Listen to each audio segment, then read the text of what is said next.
दोस्तों, आज मेरी वीडियो का टॉपिक है इंडक्शन फर्नेस कन्वर्टर पैनल और इसके साथ जो जो पैनल कनेक्टेड हैं उनके बारे में आपको बताऊंगा सारा, किस तरह कनेक्टेड है डिटेल में, और इसमें जो फॉल्ट 2-3 हमने फेस किए हैं वो मैं बताऊंगा।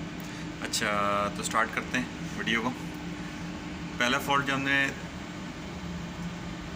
फेस किया वो रिसेंटली ये फॉल्ट आया, उसमें अर्थ लीकेज और इस पैनल का टेम्परेचर का जो वैल्यू आती है HMI पे वो फ्लक्चुएट कर रही थी बहुत ज़्यादा।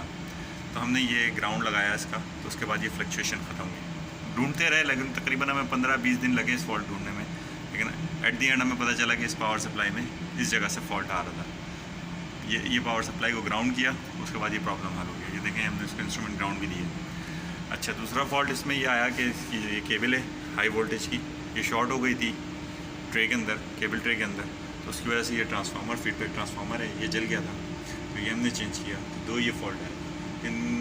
एक में इस वाले फॉल्ट में जो मैं आपको अर्थिंग का फॉल्ट बता रहा हूँ, इसमें फ्लक्चुएशन कर रही थी, वैल्यू फ्लक्चुएट हो रही थी, तो हमने इससे भी कंट्रोल किया। प्लस ये सिग्नल आइसोलेटर लगे हुए, इधर से भी हमने इसको, ये आप देख सकते हैं, ऊपर एक पॉइंट ऊपर ये फ़िल्टर किया, उससे ये हमारी वैल्यू स्टेबल हो गई। और दूसरा फॉल्ट मैंने आपको बता दिया, केबल का जो था ये था। और मैं बता देता हूँ HMI में किस जगह ये फॉल्ट था। जो फ्लक्चुएट वैल्यू कर रही थी वो ये वाली थी, ये वाली, ये 35-40 तक जा रही थी और ट्रिपिंग भी आ रही थी, और इसकी वजह से हमने ये अर्थिंग वगैरह की, तो उसके बाद ये फॉल्ट हल हो गया। उसके बाद दूसरा INVC ये फॉल्ट आता था, INVC जो लिखा हुआ आ रहा है, ये वाला फॉल्ट की वजह से ये ट्रांसफार्मर, ये जो केबल शॉर्ट हुआ था, तो ये फॉल्ट आया था। इसमें फ्यूज़ भी डैमेज हुए थे और ये फीडबैक ट्रांसफार्मर भी डैमेज हुआ। तो आइए चलते हैं, मैं मज़ीद आपको बताता हूँ इस पैनल में और कौन सी साइड्स हैं, और ये इसकी पावर साइड दिखाता हूँ आपको, ये कन्वर्टर और इन्वर्टर की।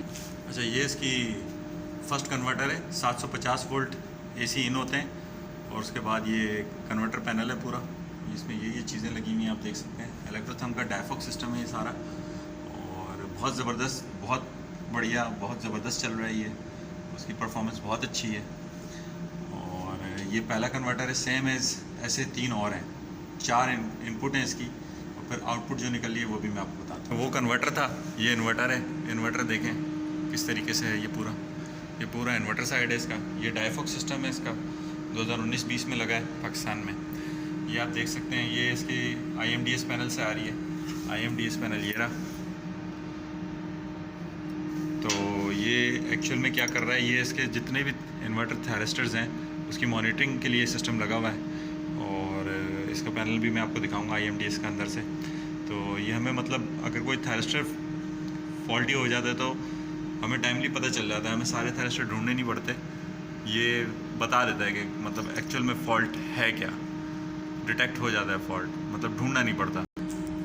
ये IMDS पैनल है, ये आप देख सकते हैं पूरा, ये सारे इन्वर्टर थैरिस्टर्स की मॉनिटरिंग सब लगी हुई है, पावर सप्लाईज वगैरह लगी हुई है, एक ट्रांसफार्मर लगा हुआ है, ये इस तरीके से है।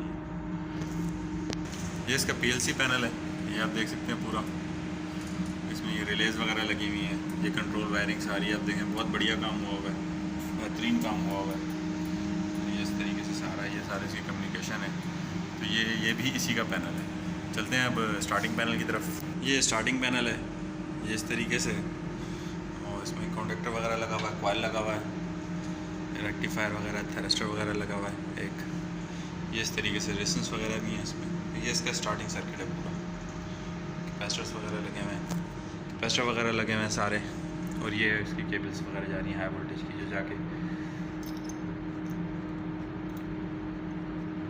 ऑक्टोपस बस बार की तरफ जा रही है, जो 2 मोटी केबलें ये वाली जो निकल रही हैं।